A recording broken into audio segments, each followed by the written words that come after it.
അപ്പോൾ നമ്മളിന്ന് ഇവിടെ ഡിസ്കസ് ചെയ്യാൻ വേണ്ടി പോണത് ക്ലാസ് 12th ഫിസിക്സിലെ ഫസ്റ്റ് ചാപ്റ്റർ ആയിട്ടുള്ള ഇലക്ട്രിക് ചാർജസ് ആൻഡ് ഫീൽഡ്സ് എന്ന ചാപ്റ്ററാണ് നമ്മളിന്ന് ഇവിടെ ഡിസ്കസ് ചെയ്യണത്. ഇത് ആ ചാപ്റ്ററിൻ്റെ ഇൻട്രൊഡക്ഷൻ ആണ് നമ്മളിന്ന് ഇവിടെ ഡിസ്കസ് ചെയ്യണത്. അപ്പോൾ ഇലക്ട്രിക് ചാർജസ് ആൻഡ് ഫീൽഡ്സ് നമ്മൾ ക്ലാസ് 11th ഫിസിക്സിൽ നമ്മൾ അപേക്ഷിച്ച് നോക്കുമ്പോൾ ക്ലാസ് 12th ഫിസിക്സിൽ നമ്മൾ മറ്റേന്ന് എക്സ്ട്രീമായിട്ട് ഡിഫറെൻ്റ് ആയിട്ടുള്ള കാര്യങ്ങളാണ് നമ്മൾ ക്ലാസ് 12th ഫിസിക്സിൽ ഡിസ്കസ് ചെയ്യണത്. ക്ലാസ് 11th ഫിസിക്സിൽ നമുക്ക് ഉണ്ടായിരുന്നത് എന്തൊക്കെയാണ്? മോഷന്, അതേപോലെ തന്നെ വർക്ക് എനർജി പവർ, അതേപോലെ തന്നെ ഈ ലോസ് ഓഫ് മോഷൻ, എന്ത് കാരണമാണ് മോഷൻ ഉണ്ടാവുന്നത്, വർക്ക് എനർജി പവർ, മോഷൻ, ഇങ്ങനെ കുറച്ച് മോഷനുമായിട്ട് ബന്ധപ്പെട്ടിട്ടുള്ള പാഠങ്ങളാണ് നമ്മൾ ക്ലാസ് 11th ഫിസിക്സിൽ പഠിച്ചത്. പക്ഷേ ക്ലാസ് 12th ഫിസിക്സ് നമ്മൾ അതിനെ വെച്ച് നോക്കുമ്പോൾ കുറച്ച് നല്ല ഡിഫറൻസ് ഉണ്ട്. ക്ലാസ് 12th ഫിസിക്സിൽ നമ്മൾ ഇലക്ട്രിസിറ്റി, അതേപോലെ തന്നെ ഈ നമ്മുടെ ന്യൂക്ലിയർ ഫിസിക്സ്, അതേപോലെ തന്നെ ഓപ്റ്റിക്സ്, അതേപോലെ തന്നെ ഈ ആറ്റംസ്, അതേപോലെ തന്നെ അങ്ങനത്തെ പാഠങ്ങളാണ് നമ്മൾ ക്ലാസ് 12th ഫിസിക്സിൽ പഠിക്കുന്നത്. ഓപ്റ്റിക്സ് എന്ന് പറഞ്ഞു കഴിഞ്ഞാൽ ലൈറ്റുമായിട്ട് ബന്ധപ്പെട്ടിട്ടുള്ള പാഠങ്ങളാണ്. ലൈറ്റ്, മിറർ, ലെൻസ്, അതൊക്കെ ആ പാഠത്തിൽ വരും. അപ്പോൾ ക്ലാസ് 12th ഫിസിക്സ് നമ്മൾ ക്ലാസ് 11th ഫിസിക്സ് നോക്കിക്കഴിഞ്ഞാൽ കുറച്ചും കൂടി എളുപ്പമുള്ള പാഠങ്ങളാണ്. കാരണം ഇലക്ട്രിസിറ്റിയൊക്കെ കുറച്ചും കൂടി എളുപ്പമുള്ള കാര്യങ്ങളാണ് ക്ലാസ് 12th ഫിസിക്സിൽ. അപ്പോൾ അതിൽ ഈ ഇലക്ട്രിക് ചാർജസ് ആൻഡ് ഫീൽഡ്സ് എന്ന് പറയുന്നത് ഇലക്ട്രിസിറ്റിയിൽ വരുന്ന ഒരു പാഠമാണ്. ഇലക്ട്രിസിറ്റി എന്ന് പറയുന്നത് ഇതിൽ വരുന്ന ഒരു പാഠമാണ് electric charges and fields. So നമ്മൾ എന്താണ് ഇലക്ട്രിക് ചാർജ് എന്ന് നമ്മൾ നോക്കിക്കഴിഞ്ഞാൽ നമ്മൾ ക്ലാസ്സിലേക്ക് കിടക്കാം. ഇലക്ട്രിക് ചാർജ് എന്താണ്? ഇലക്ട്രിക് ചാർജ് എന്ന് പറയുന്നത് ഒരു മാസ്സുള്ള ഒരു ബോഡിയുടെ പ്രോപ്പർട്ടിയാണ്. ഒരു മാസ്സുള്ള ബോഡിയിൽ എക്സിബിറ്റ് ചെയ്യാവുന്ന ഒരു പ്രോപ്പർട്ടിയാണ് എന്ത്? ഇലക്ട്രിക് ചാർജ് എന്ന് പറയുന്നത്. It is an intrinsic property, അതായത് അതിൻ്റെ ഉള്ളിൽ ഉള്ള ഒരു പ്രോപ്പർട്ടിയാണ് അല്ലേ. ആ intrinsic property of A matter.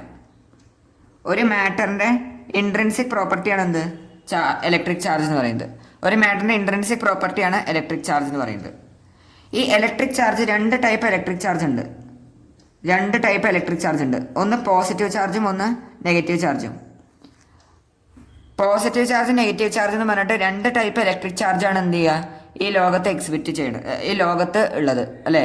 രണ്ട് ടൈപ്പ് ചാർജസ്, പോസിറ്റീവ് ചാർജും അതുപോലെ തന്നെ നെഗറ്റീവ് ചാർജും. ഇനി ഇലക്ട്രിക് ചാർജിൻ്റെ സിമ്പിൾ നമ്മൾ ഫിസിക്സിലെ ഇലക്ട്രിക് ചാർജിനെ റെപ്രസെൻറ്റ് ചെയ്യുക ക്യൂ വെച്ചിട്ടാണ്. ഇലക്ട്രിക് ചാർജിനെ നമ്മൾ റെപ്രസെൻറ്റ് ചെയ്യുക എന്ത് വെച്ചിട്ടാണ്? ക്യൂ വെച്ചിട്ടാണ്. ഇനി നമ്മൾ പ്രോപ്പർട്ടീസ് ഓഫ് ഇലക്ട്രിക് ചാർജ് നമ്മൾ നോക്കിക്കഴിഞ്ഞാൽ ഒന്നാമത്തെ പ്രോപ്പർട്ടി തന്നെയാണ്. അതായത് ചാർജിനെ നമ്മൾ രണ്ടായിട്ട് ഡിവൈഡ് ചെയ്യുന്നുണ്ട്, പോസിറ്റീവ് ചാർജും അതേപോലെ തന്നെ നെഗറ്റീവ് ചാർജും. രണ്ടാമത്തെ പോയിന്റ് എന്ന് പറയുന്നത് ചാർജിൻ്റെ SI യൂണിറ്റ്. SI യൂണിറ്റ് നമ്മളെല്ലാവരും ക്ലാസ് 11th ഫിസിക്സിൽ പഠിച്ചതാണ്. ഒരു ക്വാണ്ടിറ്റിയുടെ എന്ത്? SI unit. അതായത് വേൾഡ് വൈഡ് ആക്സെപ്റ്റ് ചെയ്തിട്ടുള്ളൊരു യൂണിറ്റാണ് എന്ത്? SI unit. സോ ഇലക്ട്രിക് ചാർജിൻ്റെ SI യൂണിറ്റ് എന്ന് പറയുന്നത് കൂളമാണ്. ഇലക്ട്രിക് ചാർജിൻ്റെ SI യൂണിറ്റ് കൂളമാണ്. അതിനെ നമ്മൾ റെപ്രസെൻറ്റ് ചെയ്യുക ക്യാപിറ്റൽ C വെച്ചിട്ടാണ്. അതായത് ഫോർ എക്സാമ്പിൾ 10 കൂളം അല്ലെ, 10C, ക്യാപിറ്റൽ C ആണ്, സ്മോൾ c അല്ല, ക്യാപിറ്റൽ C ആണ്. പിന്നെ ഈ ഇലക്ട്രിക് ചാർജ് എന്ന് പറയുന്നത് ഒരു സ്കേലാർ. നമ്മൾ ക്ലാസ് 11th തന്നെ പഠിച്ചതാണ് ഈ സ്കേലാർ ക്വാണ്ടിറ്റിയും വെക്ടർ ക്വാണ്ടിറ്റിയും. എന്താണ് സ്കേലാർ ക്വാണ്ടിറ്റി? അതായത് ഡയറക്ഷൻ ഇല്ലാതെ അല്ലെ, മാഗ്നിറ്റ്യൂഡ് മാത്രമേ ഉള്ളൂ വെച്ചാൽ അതിനെ നമ്മൾ സ്കേലാർ ക്വാണ്ടിറ്റി എന്ന് പറയും. അതേസമയം ഡയറക്ഷനും മാഗ്നിറ്റ്യൂഡ് രണ്ടും ഉണ്ടെങ്കിൽ അതിനെ വെക്ടർ ക്വാണ്ടിറ്റി എന്ന് പറയും. സോ ഇലക്ട്രിക് ചാർജ് എന്ന് പറയുന്നത് ഒരു സ്കേലാർ ക്വാണ്ടിറ്റിയാണ്. അതായത് അതിന് എന്താ ഉള്ളൂ?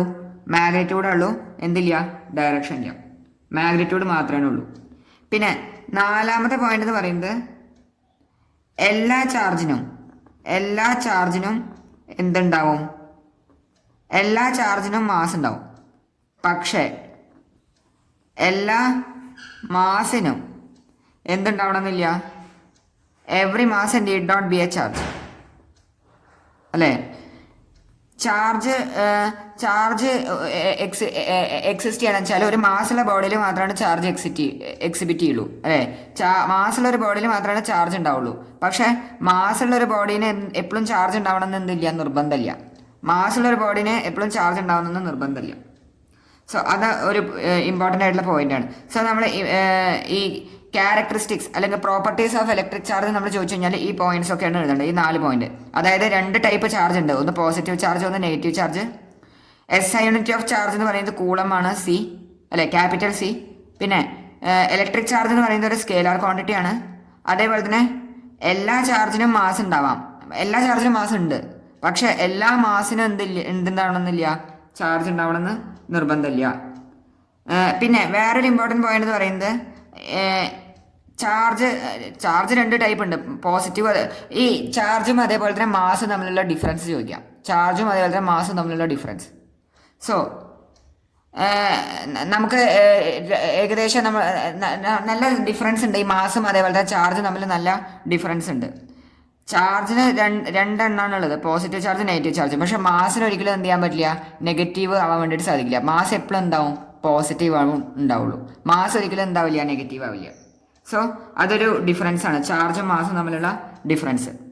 ഇനി ചാർജസിനെ നമ്മൾ സ്റ്റഡി ചെയ്യണ ഒരു ബ്രാഞ്ച് ഓഫ് ഫിസിക്സ് ആണ്, branch of physics that deals with the study of charges. അതാണ് ഇലക്ട്രോ മാഗ്നറ്റിസം. എന്താണ് ഇലക്ട്രോ മാഗ്നറ്റിസം?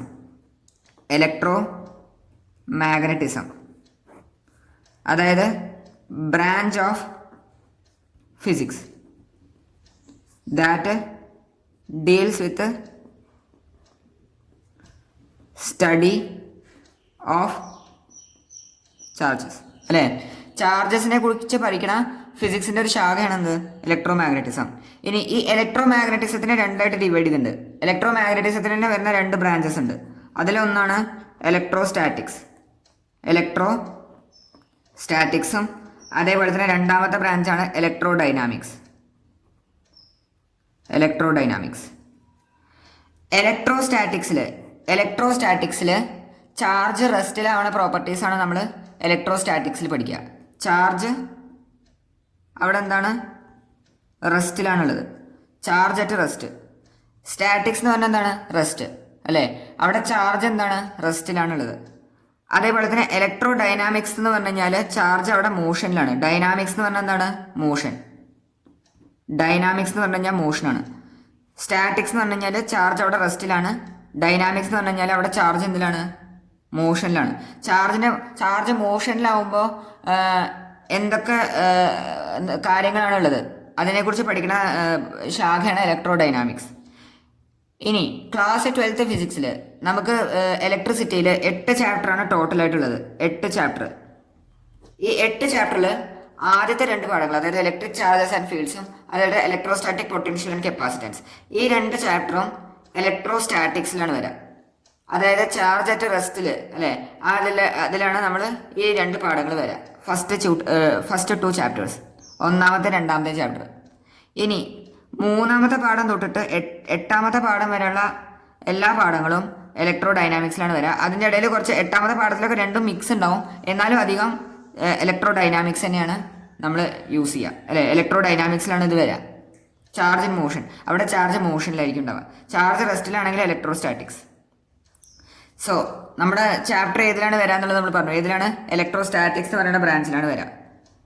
ഇനി അടുത്ത പോയിന്റ് നമ്മൾ ഇവിടെ പഠിക്കാൻ വേണ്ടി പോണത് കൺസർവേഷൻ ഓഫ് ചാർജ് ആണ്. Conservation of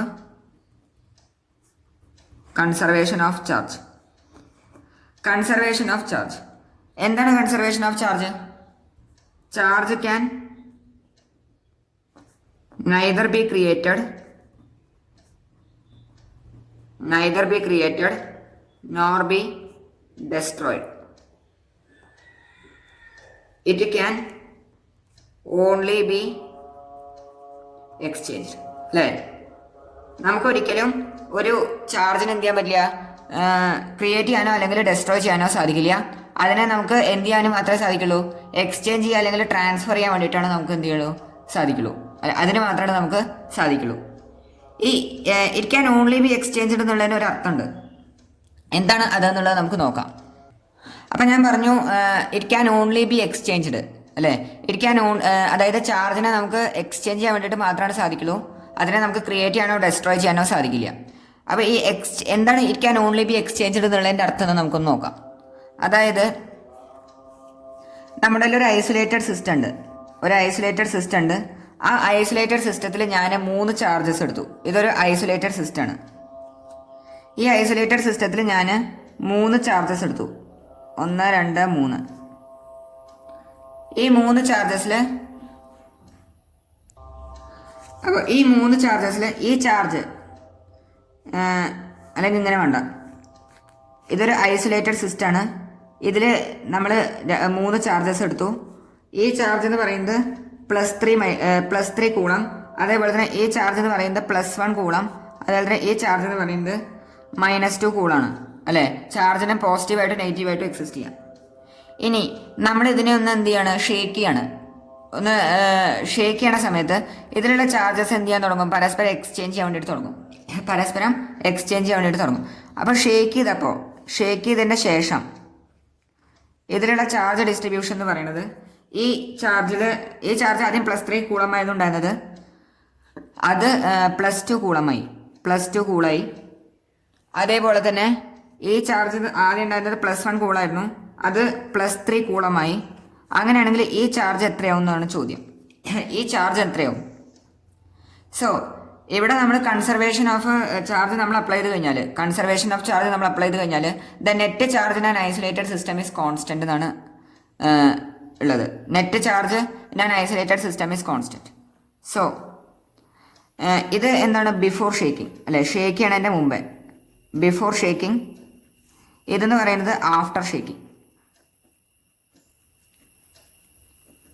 shaking. സോ ഇവിടെ നെറ്റ് ചാർജ് എത്ര വരും? Net charge before shaking +3 before shaking ആണ് കേട്ടോ. ഇത് +3 +1 -2, അതായത് 3 1 4, 4 2 പോയാൽ 2. സോ നമുക്ക് എത്ര കിട്ടി? +2 കൂളമാണ് ഇവിടുത്തെ നെറ്റ് ചാർജ് കിട്ടിയത് ഇതിൽ ബിഫോർ ഷേക്കിങ്ങിൽ. ഇനി നെറ്റ് ചാർജ് ആഫ്റ്റർ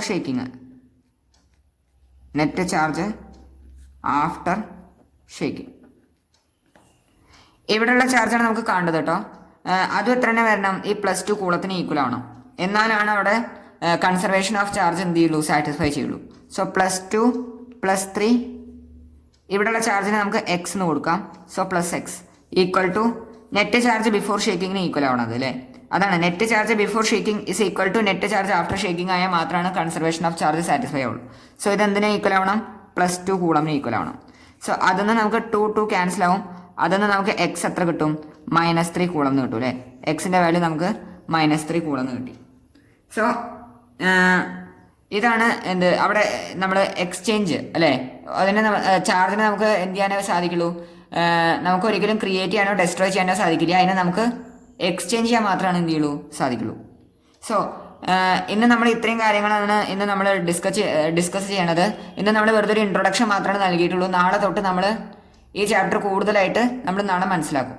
അപ്പോൾ എല്ലാവർക്കും ഇന്നത്തെ ക്ലാസ് മനസ്സിലായെന്ന് വിചാരിക്കണം. എന്തെങ്കിലും സംശയങ്ങളുണ്ടെങ്കിൽ നിങ്ങൾക്ക് കമൻറ്റ് ബോക്സിൽ ചോദിക്കാവുന്നതാണ്. സംശയങ്ങളൊന്നും ഇല്ലെങ്കിൽ ലൈക്ക് ചെയ്യുക, സബ്സ്ക്രൈബ് ചെയ്യുക, കൂടുതൽ ആൾക്കാർക്ക് ഷെയർ ചെയ്യുക. താങ്ക്